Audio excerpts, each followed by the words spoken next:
Hello, I am Furion and I am your host, and welcome to another ETC report, game number 4 from the ETC 2014, Poland vs Spain, High Elves vs Wood Elves, featuring me and Mr. Antonio Lopez.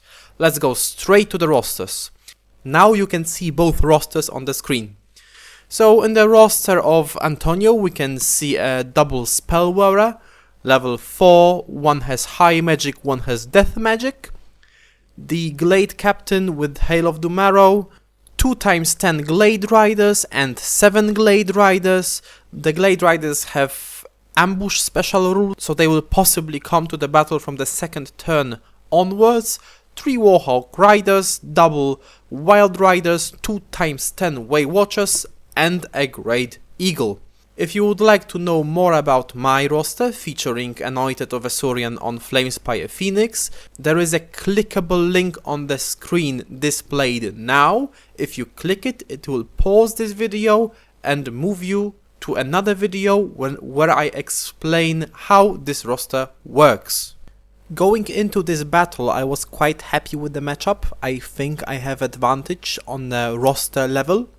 Having said that, I think that most of the outcome of the battle is determined by the difference in player skill, not by the difference in roster power. In previous battle reports, many people requested that I talk more about the deployment, and I think that this battle will be a perfect example to poke this topic. From my point of view, this battle was already over after the deployment stage. So without further ado, let's go straight to it. Now you can see how the deployment looked like.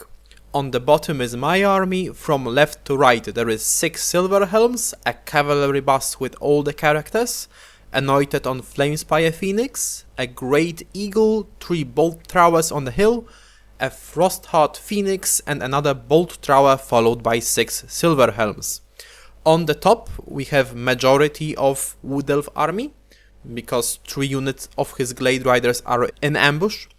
So behind the hill on the left are the Way Watchers, then in the forest there is Sisters of Thorn with all the characters, 10 Way Watchers, double Wild Riders, and in the front we can see 3 Warhawk Riders.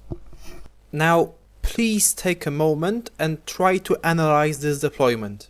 I'll give you like 30 seconds and then I'll tell you what I think about this deployment.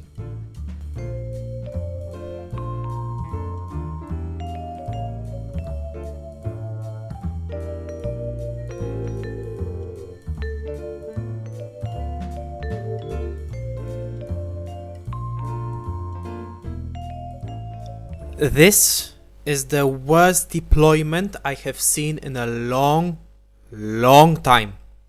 It is especially remarkable because my opponent had 4 fast cavalry units which can vanguard and 2 scouting units, so he was mobile enough to severely outdeploy me. Every Wood Elf unit position you see is wrong. Even the extra Wood Elf forest was deployed poorly. I'll go by every unit step by step, and hopefully by the end of this video you will be as certain as I am that this battle was lost at the deployment stage. Let's start with Way Watcher's position. We have a unit on the left and a unit on the right. On my side you can see my cavalry bus on the left and Bolt Throwers and Frostheart Phoenix on the right. I wonder what was the intention of my opponent to deploy the Way Watchers like that, because now he divided his forces and he is unable to kill Silver Helms quickly enough to be a threat, and also he can't kill Bolt Throwers quickly enough. When Way Watchers shoot at Silver Helms, they inflict like 6 hits and do like 3 wounds. So I can easily take 3 wounds per turn. The life expectancy of a single unit of Way Watchers is around 3 to 4 turns, so I can easily take 9 casualties in Silver Helms and still be very much fine. The other Way Watchers shooting 2 bolt throwers have a decent chance of killing a single bolt thrower per turn. Still, this leaves me with around 4 to 5 bolt thrower shots on a span of 3 turns, and that equals almost an entire unit of Way Watchers worth of casualties. Sin number 2 would be positioning the Way Watchers unit in an open ground. I can shoot any unit I want, even the one behind the hill, because I can easily see more than half of the unit. That means my opponent gets no cover.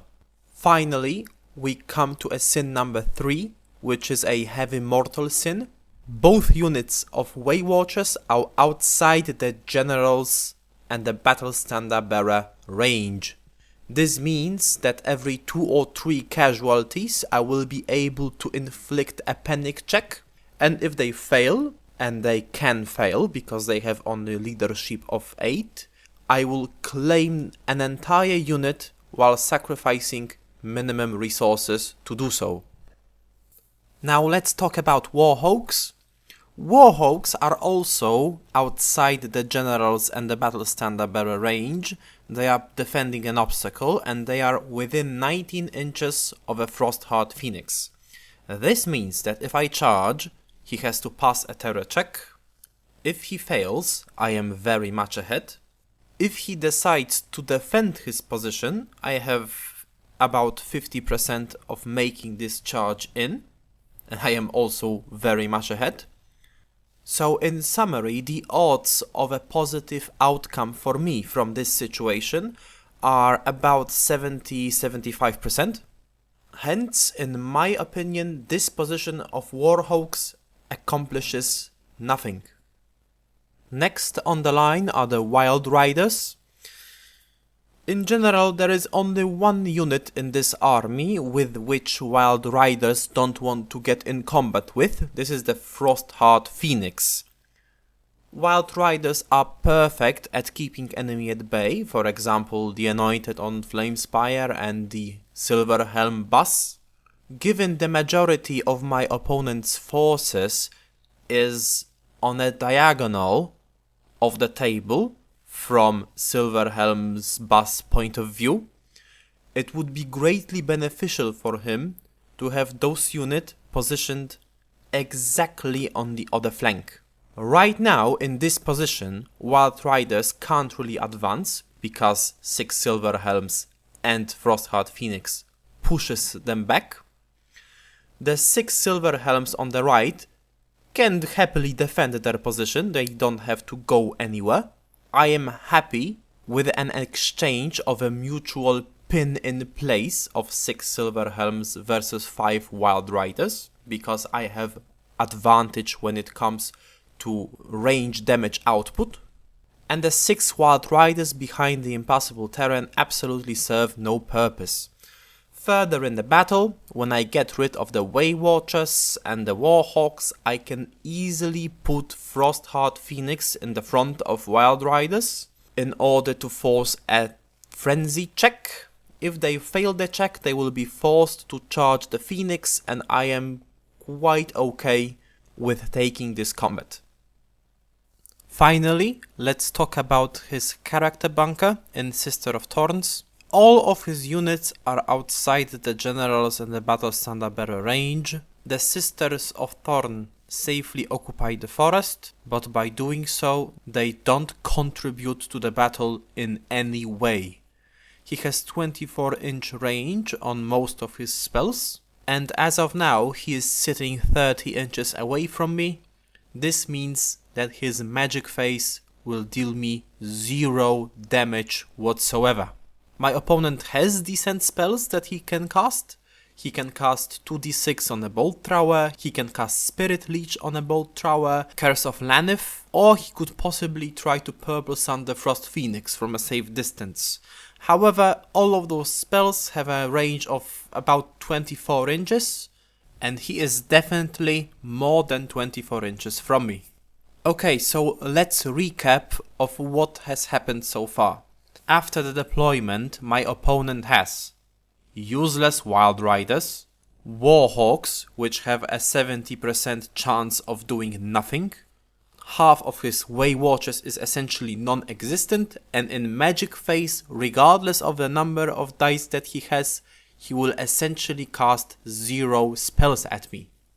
In this battle, there is very little point in showing you what happens in the following turns. In short, I successfully kill the Way Watchers, force some frenzy checks, take 0 damage in the process. However, my rolls are generally well below average, my opponent passes all of his panic checks, therefore I win this battle only 17-3.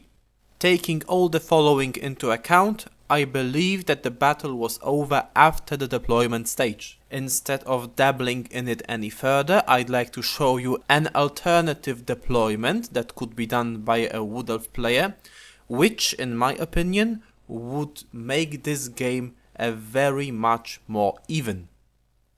Let's start with the wood position. My opponent should use the wood as an extra protection against the bolt throwers, so an optimal solution for my opponent is to be slightly above 24 inches from actual bolt thrower position. In this way he can still harass me with spells, and he can harass me with Way Watchers while taking the extra protection from the wood.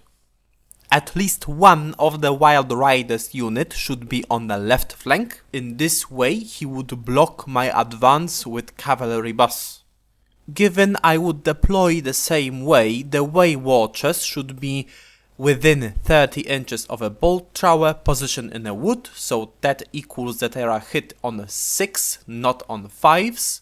Even if I force a panic check on them, they have a leadership 9 reroll. Sisters of Thorn are more than 50% in the wood, which means that they benefit from a soft cover, and they are within 24 inches of a single bolt thrower, and this is the one that my opponent will target with Spirit Leech and Curse of Llanith. That's it for this video. Thank you very much for watching. Feel free to rate and comment on the video, and if you think that I've earned it, then please consider subscribing. This is a direct way to help me. Until next time, cheers!